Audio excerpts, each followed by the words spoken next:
로마서 14장 1절에서 4절을 제가 읽겠습니다.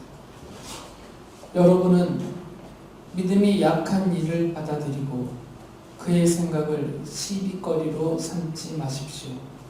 어떤 사람은 모든 것을 다 먹을 수 있다고 생각하지만 믿음이 약한 사람은 채소만 먹습니다. 먹는 사람은 먹지 않는 사람을 업신 여기지 말고 먹지 않는 사람은 먹는 사람을 비판하지 마십시오. 하나님께서는 그 사람도 받아들이셨습니다. 우리가 누구이기에 남의 종을 비판합니까?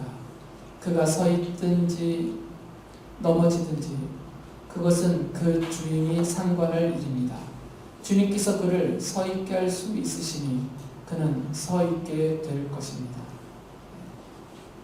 먼저 전제를 우리가 해야 될 것이 있습니다.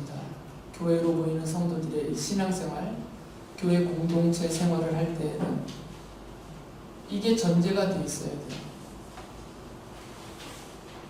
교회로 모이는 성도들은 사탄이 아닙니다. 악마가 아니고 악한 영에 사로잡혀 있는 어둠의 세력은 아니에요.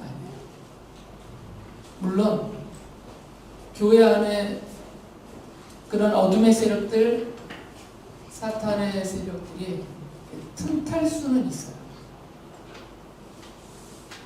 교회를 흩어버리고 무너지게 하기 위해서, 또 성도들을 실족하게 하고 의심하게 해서 교회를 떠나게 만들려는 그런 악한 의도를 가지고 그 사탄의 하수인으로서 악한 영에 사로잡힌 사람들이 교회에 틈타 들어올 수는 있지만 그것은 적은 수이고요. 교회 공동체로 모이는 모든 성도들은 거의 대부분입니다. 저는 그렇게 거의 대부분, 아주 극소수 예외가 있을 뿐이고 거의 대부분의 성도들은 사탄도 아니고 악한 영에 사로잡힌 그런 어둠의 세력도 아니에요. 이게 전제가 되어야 됩니다. 교회 공동체는 이것을 전제하고 있어야 돼요. 이것을 전제해야만 성도가 신앙생활 중에 저지르는 그런 잘못 또는 실수, 이런 것들이 그 사람 마음속에 가득한 사탄에 사로잡혀 있는 그런 가득한 그런 악에서 나온 것이 아니다라고 받아들여 줄 수가 있어요. 그런데 이것을 전제하지 못하면 받아들이기가 어렵습니다. 왜 그러냐면 목사인 저도 잘못을 저지르고 실수를 해요. 또 말을 잘못할 때도 있습니다. 로이만 사고치고 돌아다니는 게 아니에요. 우리 모든 성도들이 크든 작든 많든 적든 교회 안에서 잘못을 저지릅니다. 그리고 실수를 해요. 실언을 해요. 그런데 말씀드린 그 전제가 없으면 그럴 때마다 악마처럼 또는 사탄의 앞잡이처럼 막 그렇게 여기고 공격을 하게 된다는 거죠. 성도는 단지 바울사도가 말하는 것처럼 믿음이 연약하고 또 신앙 인격이 충분히 성숙되지 못하여서 그런 연약함, 그리고 부족함, 어리석음, 이런 것들이 말방실로 드러나고 있을 뿐이에요. 이 부분을 충분히 이해하고 받아들이셔야 됩니다. 지금 바울사도는 그것을 말하고 계시는 거예요. 여기 다 바울사도가 써서 설명을 안 하셨더라도 바울의 전체적인 이런 글들을 보면 바울사도는 이것을 전제하고 있어요. 성도는 사탄이 아니다. 그가 저지르는 잘못이나 실수나 실언이나 이런 것들은 그가 연약하기 때문에, 그의 믿음이 약하고 그가 부족하고 실질적인 정치적인 연약함도 있고 또 어리석음도 있기 때문에 그런 것들이 이렇게 드러나는 것일 뿐이지, 성도는 사탄도 아니고 사탄의 하수인도 아니고 그의 생각과 마음이 온통 어둠의 세력에 사로잡히고 악한 영이 사로잡혀서 죄악으로 악의로 가득 차 있다. 그런 성도는 없어요. 다시 반복해서 말씀드리듯이 저를 비롯한 우리 교회로 모이는 모든 성도들은 연약할 뿐입니다. 이것을 전제로 하셔야 돼요. 그것을 전제로 하고 바라보셔야 돼요. 제가 로이가 하는 모든 로이 엄마 아빠 죄송해요. 로이의 모든 짓거리를 제가 다 받아주잖아요. 아직 어리고 약하기 때문에. 오늘도 저는 제가 그걸 인정 안 했으면 상처받을 뻔했어요. 로이가 웬일로 저에게 포카치 과자를 선물로 줬어요. 오자마자 선물이라고. 제가 감자칩 좋아하잖아요. 속으로 엄청 좋아하거든요. 그래서 제 방에 딱 갖다 놔서 이따 먹으라고. 그랬더니 금세 로이가 과자 들고 오더니 나 이거 먹어도 돼 하고 뜯어달라고 해서 줬어요. 또 뜯어서. 이런 아이예요. 제가 거기다 대고 성질을 내겠습니까? 너 나를 기만했냐고 제가 호통을 치겠어요? 그냥 웃고 그 모습도 귀엽고 뒤에 있는 남수단이도 같이 함께 웃었어요. 그거 보고. 아이니까, 연약하니까, 아주 부족하니까 그런 행동을 하는 거죠. 말이 어려우면요, 여러분이 다른 성도님들 볼 때 로이처럼 보시면 돼요. 그러니까 로이처럼 여기고 대하시면 돼요. 그러면 못 받아줄 게 뭐가 있습니까? 지금 바울이 그것을 말하고 있는 거죠. 그래서 사도 바울이 하나님이 정말 기쁘게 받으시는 합당한 교회와 성도가 되려면, 또 그런 성도로 살려면 이렇게 하라라면서 말씀하시는 거예요. 로마서 14장 1절에서 여러분은 믿음이 약한 이를 받아들이고 그의 생각을 시비거리로 삼지 마십시오. 그냥 다 받아주라는 거예요. 로이 받아주듯이. 그리고 로이가 갖고 있는 생각, 로이가 하는 행동, 말, 이거 갖고 시비 걸지 말아요. 로이가 포카칩 줬다 뺏었다고 해서 그걸 제가 시비 걸겠습니까? 아이가 하는 짓인데. 그래서 시비를 걸지 말라는 거예요. 시비거리를 삼지 말라는 겁니다. 왜 그러냐면 약해서 하는 행동이라니까요. 약해서 하는 행동이면 시비 걸면은 안 돼요. 이해하고 용서하고 받아줘야 돼요. 정말 내가 날마다 로이 손 붙들고 앉혀놓고 시비 걸고 로이랑 따지고 있겠어요? 그렇게 안 하잖아요.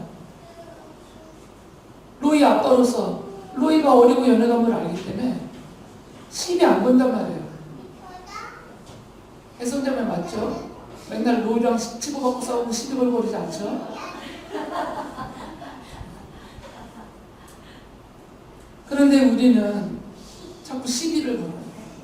시비거리로 삼아서 정죄하고 비평하고 판단하고 욕을 섞어서 비난하고 손가락질하고 거기에 대한 응당하게 대가를 치르게 하고 약하다라고 인정도 안 해주고 전제해주지도 않고 받아주지도 않기 때문에. 그런데 이것은 서로 주고받고 합니다. 일방적이지 않아요. 왜 그러냐면 우리 수준은 다 비슷비슷해요. 그렇게 현격한 차이가 없어요. 거의 비슷해요. 목사님 저나 여러분이나 크게 차이 안 나요. 인격적으로도 그렇고 신앙적으로도 그렇고 삶의 모든 습관이나 이런 것들이 다 거기서 거기에요. 로이랑 무아 정도 차이예요. 꽤 나네 차이가. 로이와 보면. 근데 좀 차이 나요. 그 정도밖에 안 돼요. 그러니까 다른 사람이 볼 때는 저에게도 시비거리가 있는 거죠. 나는 너무나 당당하지만, 나는 올바르고, 나는 당당하고, 나는 부끄러울 것이 없이 말하고 행동했지만 다른 사람이 볼 때는 저에게서도 시비거리가 나온다는 거예요. 그래서 서로를 안 받아들이고 서로 그 건수만 생기면 그걸 시비거리를 삼아요. 그렇게 하면 안 된다는 거죠. 왜 그러냐면 우리는 다 약한 사람이기 때문에. 여러분이 알다시피 제가 얼마나 약합니까? 저도 여러분 보면 약한 면이 다 보여요. 서로 다 보이잖아요. 우리는 다 약한 사람이에요. 우리가 하나님의 자녀로 부르심을 받았고 신앙 경력이 몇 수십 년이 된다 하더라도 여전히 우리는 본성적인 이런 약함, 부족함, 어리석음에서 벗어나지 못하고 있습니다. 그렇기 때문에 바울 사도가 서로를 받아들이라고 말합니다. 서로를. 특히 두드러지게도 믿음이 약한 그런 모습을 보이는 분이 있다면 그런 분일수록 시비거리를 삼지 말고 그분을 더 받아들이라라고 말하는 겁니다. 그러면서 바울 사도는 구체적인 예를 두 가지를 들었어요. 하나는 음식에 관한 문제이고 또 하나는 이날 전하라는 날 있죠. 이 날에 대한 문제예요. 이 두 가지를 예를 들었습니다. 지금 14장에서. 먼저 이 음식을 예로 들면서 서로 비난하지 말라고 그랬어요. 왜냐하면 서로 비난했거든요. 음식을 예를 들면서 그 음식 문제로 교회에 오면 성도들 사이에 서로 막 비난하는 거예요. 시비거리를 삼고. 어떤 이야기냐면 바울 사도 시대 때 이 당시대에는 시장에서 파는 고기 속에는 우상에게 바쳤던 재물을 시장에다 내다 파는 그런 고기가 섞여 있어요. 그러니까 집에서 그냥 잡아서 갖다 파는 고기도 있고 수많은 우상이 있잖아요. 로마 시대 때. 그 우상에게 바쳐진 재물로 바쳐진 그 고기들을 그 중에 일부분을 시장에다 갖다 놓고 파는 경우가 있었단 말이에요. 그러니까 시장에 가서 고기를 살 때 구분하기가 어려워요. 이게 집에서 순수하게 잡은 고기인지 우상에게 바쳐진 고기인지 구분이 잘 안 돼요. 그러니까 어떤 성도들은 나 차라리 고기 안 먹겠다. 난 차라리 채소만 먹겠다. 이런 성도가 있었어요. 왜 그러냐면 내가 시장에 가서 만약에 고기를 사와서 먹었는데 내가 사온 고기가 우상에게 바쳐진 고기라면 내가 간접적으로 우상의 재물을 함께 먹고 그 우상 숭배에 동참하는 셈이 되니까 나는 고기 안 먹고 나는 채소만 먹겠다. 이런 성도들이 교회에 한 무리가 있었어요. 그런데 함께 모이는 성도들 중에 또 어떤 분들은 사도 바울을 비롯한 이런 분들은 우상이라는 것 자체는 아무것도 아니다라고 말씀하셨어요. 바울 사도가 이렇게 말하거든요. 고린도전서 8장 4절에 보면 그런데 우상에게 바친 고기를 먹는 일을 두고 말하면 우리가 알기로는 세상에 우상이라는 것은 아무것도 아니고 오직 하나님 한 분밖에 신이 없습니다. 라면서 고린도전서 8장 4절에서 이 우상과 우상에게 바친 재물에 대한 얘기를 설명을 해줘요. 그러니까 바울 사도의 생각은 뭐냐면 우상이란 없다는 거예요. 다시 말하면 다른 신은 없다는 겁니다. 그러니까 아무리 사람들이 돌로 신상을 만들고 나무로 신상을 만들어 놨다고 해도 그것들은 신이 아니라 그냥 돌이고 나무일 뿐이라는 거예요. 그러니까 사람들이 자기들의 우상 앞에 제물을 차려놓는다 하더라도 이것은 그냥 음식에 불과하다는 거죠. 우상이라는 존재가 없으니까 우상에게 바쳐진 제물도 아니고 우상의 고기도 아니다. 바울은 그런 생각이에요. 그 음식을 우상에게 바쳐진 제물이고 우상이 그것을 받은 것이라고 인정을 하면 이것은 우상을 인정하게 되는 거죠. 그런데 바울은 신은 하나님밖에 없고 오직 우리 하나님 한 분밖에 신이 없기 때문에 나머지는 다 사람들이 만들어낸 생각에 불과하다는 거죠. 사람들의 종교심이 만들어낸 인위적인 것이지 그 자체가 신이 아니니까 우상이라는 거 없다. 그러니까 우상에게 바쳐진 고기라는 것도 의미가 없다라는 거죠. 그냥 모든 것이 다 그냥 하나님이 우리에게 주신 음식이고 우리가 감사함으로 먹을 수 있는 것이다 라고 바울은 생각을 했고요. 이 바울과 같은 그런 믿음을 갖고 있는 분들이 교회 안에 또 있었어요. 그런데 현실을 보면 이 두 사람들이 서로 싸우고 있단 말이에요. 우상에게 바친 고기 안 먹겠다고 채소만 먹는 사람들은 막 고기를 만들어 먹는 사람들을 보면서 저 우상 숭배자들만 손가락질을 하고 비난을 했던 거죠. 또 고기를 마음껏 바울 사도처럼 먹는 사람들은 아우 저 믿음도 없는 것들, 저 무식한 것들, 하면서 깔보는 거예요. 업신여기고 깔보는 거예요. 지식이 없다고, 믿음이 없다고. 그런 현실이 있었어요. 현실적인 문제가. 그래서 바울 사도가 로마서 14장 2절에서 이렇게 채소만 먹는 사람들을 향해서 믿음이 약한 사람이다라고 표현했어요. 이렇게 말하죠. 어떤 사람은 모든 것을 다 먹을 수 있다고 생각하지만 믿음이 약한 사람은 채소만 먹습니다. 바울이 말한 믿음이 약하다는 것은 앞서 고린도전서 8장 4절에서 말씀드린 이런 믿음이 없다 그 말이에요. 오직 신은 우리 주 하나님 여호와 하나님, 이분 한 분밖에 신이 아니고 나머지는 신적인 존재라는 것은 없다는 것들. 근데 이런 믿음이 없다는 거예요. 그래서 어느 고기든 다 감사하면서 먹으면 될 것인데 그런 믿음이 없기 때문에 의심하면서 걱정하면서 채소만 먹고 있는 이분들을 향해서 이분들은 믿음이 약한 사람이다라고 말합니다. 그래서 이런 믿음이 약한 이런 사람들을 향해서 업신여기지 말라라고 얘기했어요. 로마서 14장 3절에서 이렇게 말합니다. 먹는 사람은 먹지 않는 사람을 업신여기지 말고 먹지 않는 사람은 먹는 사람을 비판하지 마십시오. 그러니까 고기를 안 먹고 채소만 먹는 사람은 고기 먹는 사람들을 막 비판했거든요. 우상숭배자라고. 그런데 바울 사도처럼 이게 마음껏 의심 없이 먹을 수 있는 그런 믿음을 갖고 있는 사람들은 말씀드린 대로 업신여겼어요. 제대로 알지도 못하는 것들, 믿음이 없는 것들, 하나님이 누군지도 모르는 것들, 하나님의 말씀도 제대로 깨닫지 못하는 것들이 우리를 비난하고 비판하네 하면서 깔보고 업신여겼단 말이에요. 그러니까 바울은 그들을 향해서 깔보거나 업신여기지 마세요라고 말합니다. 그 이유는 이분들은 믿음이 약한 분들이기 때문이라는 거죠. 그러니까 이 믿음이 약한 분들의 이런 생각과 태도를 보면서 같이 막 비난하고 싸우고 막 깔보고 이러지 말고 받아들이라는 거예요. 아, 이분들은 우리가 갖고 있는 이런 믿음이 아직 없구나. 아직 우리처럼 아무 의심 없이 아무 거리낌 없이 모든 음식을 먹을 수 있을 정도의 그런 자유함이 이분들에게는 아직 없구나. 그 정도의 믿음이 아직 성숙되지 않았구나. 이렇게 여기면서 업신여기지 말고 받아들이라는 거예요. 그걸 그대로 이분들을. 바울은 자기는 얼마든지 시장에서 파는 모든 고기 다 먹을 수 있다고 그랬어요. 자기는 얼마든지 먹을 수 있다. 우상이란 없으니까. 그러면서 고린도전서 8장 13절에서 이런 얘기를 했습니다.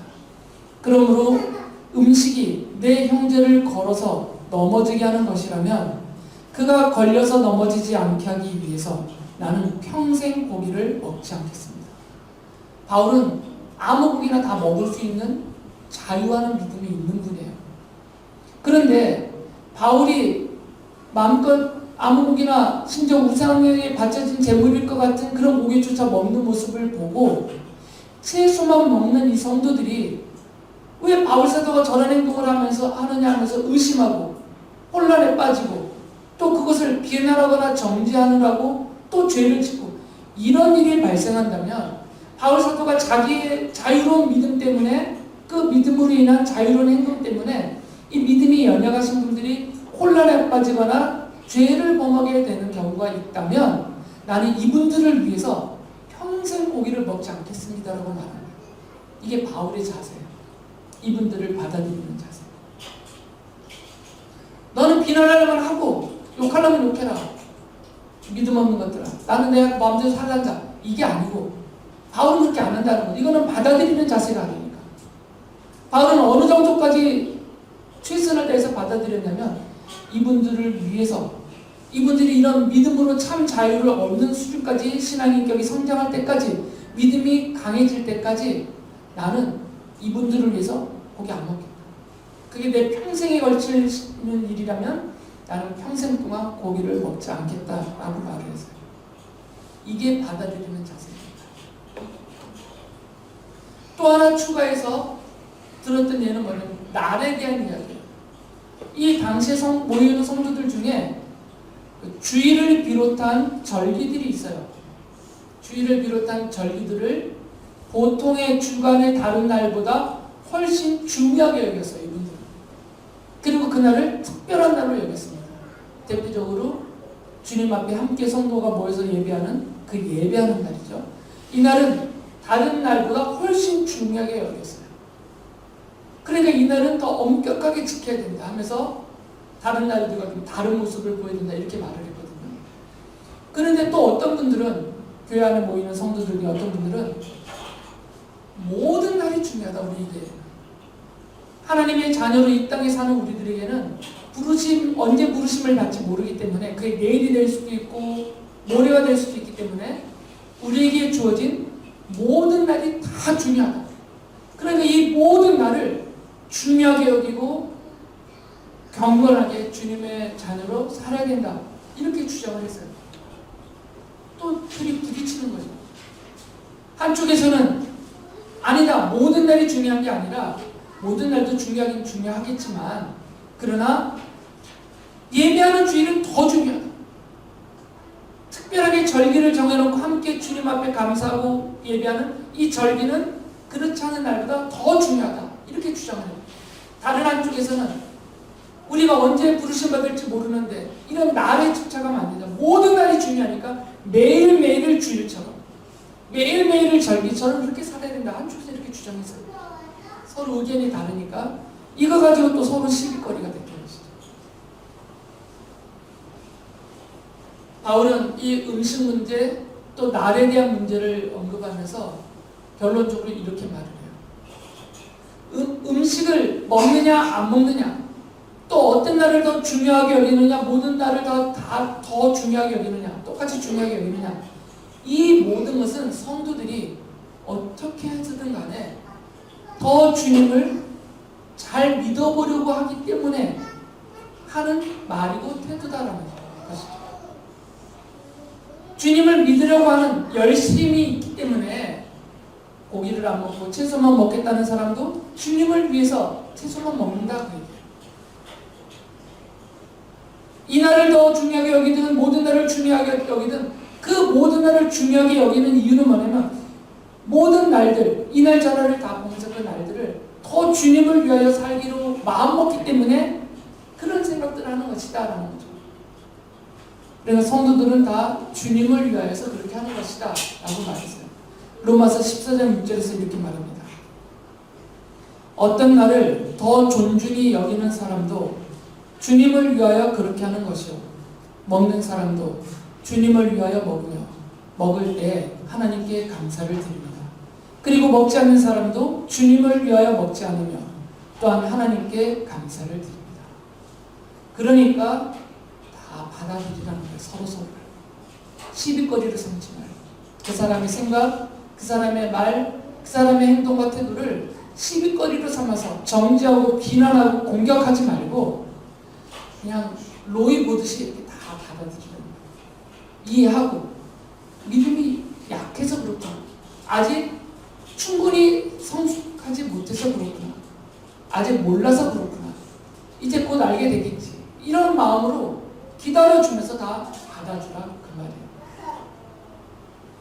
바울 사도는 이렇게 믿음이 약한 사람들을 받아들이고 그들의 생각을 시비거리로 삼지 말아야 하는 이유를 세 가지를 말해줍니다. 14장에서 첫 번째는 로마서 14장 3절에서 이렇게 말했어요.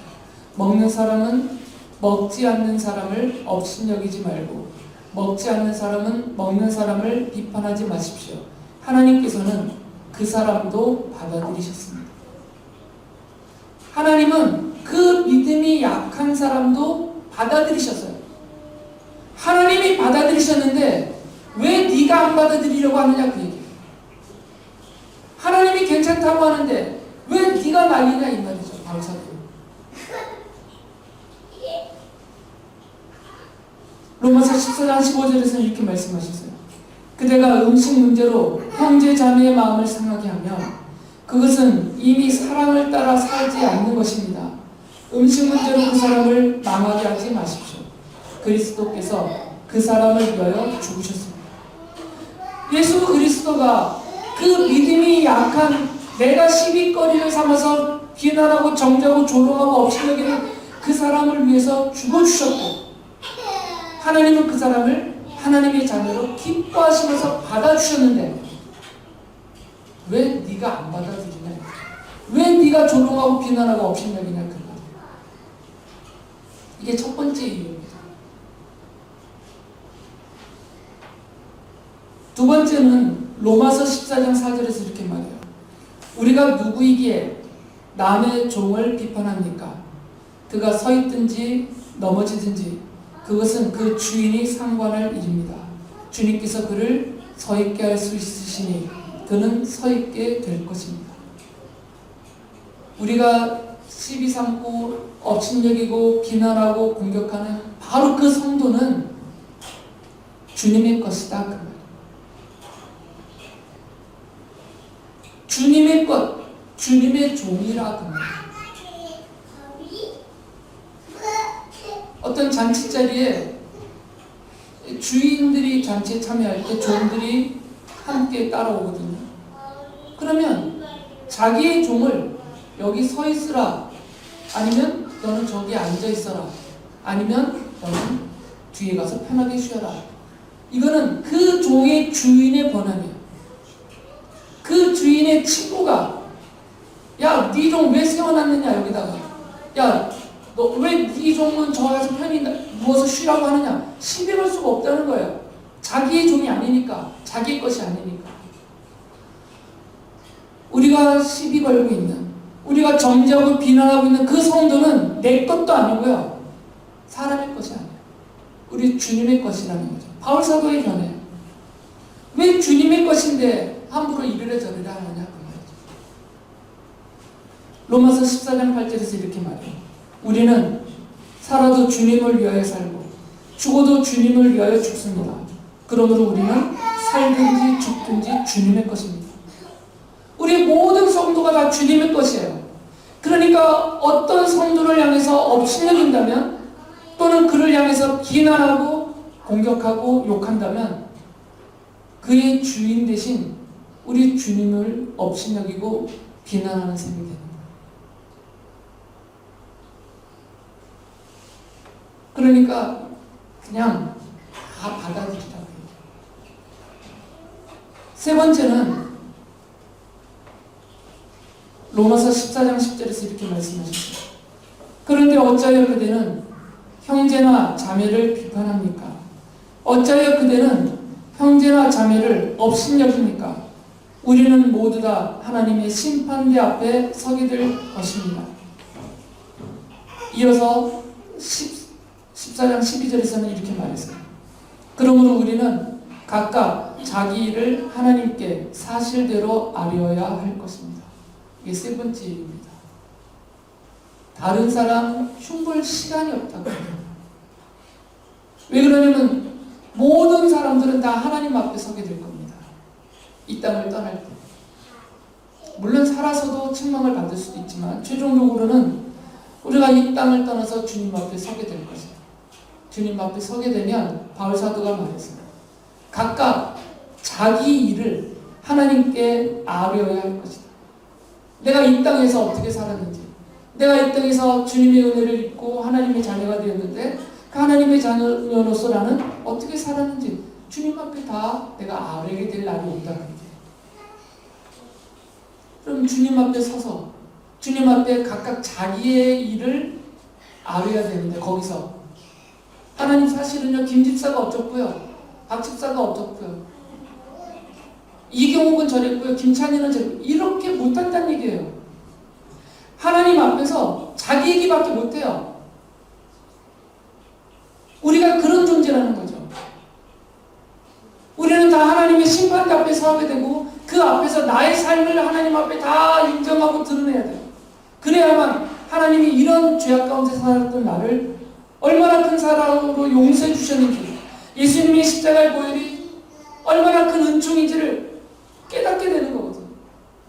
그 과정에서 주님께 영광이 돌아가는 것입니다.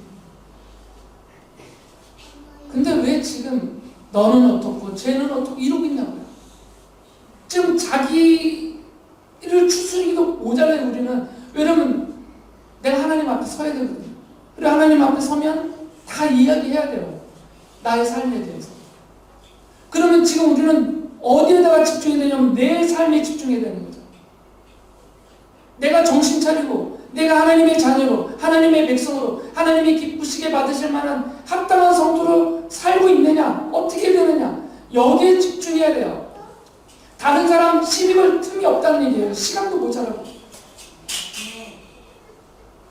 너는 왜 그래? 너는 왜 그래? 그럴 틈이 없는 거예요. 나는 왜 그래? 하기도 부족한데 시간이.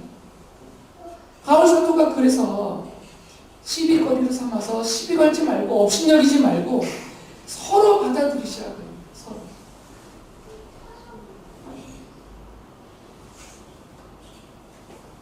바울이 로마서 15장 1절에서 이렇게 말했습니다. 믿음이 강한 우리는 믿음이 약한 사람들의 약점을 돌보아 주어야 합니다. 우리는 자기에게 좋을 대로만 해서는 안 됩니다. 만약에 별 차이도 없어 보이지만 만약에 그나마 내가 저 성도님보다는 조금 더 믿음이 강하다고 스스로 생각이 된다면 우리는 다 그러고 살잖아요. 우리는 여기 다 강한 분들만 있어요. 우리는 그러니까 다 정죄하고 비난하고 업신여기죠. 다른 사람 다 강한 군사들만 모여서. 근데 현실적으로 보면 다 비슷하거든요. 없어요. 그러나 그 와중에도 내가 상대적으로는 구분이 좀 될 수 있으니까 상대적으로 조금이라도 더 이 믿음이 약한 분에 비교해서 상대적으로 좀 더 강하다고 스스로 생각이 든다면, 이런 생각을 잘 단속하지 못하면 바로 정죄하고 비난하게 되고 업신여기게 되고, 그런 생각이 들 때는 그 약해 보이는 성도님들의 그 약점을 비난하고 업신여기지 말고 돌봐주라고 해요.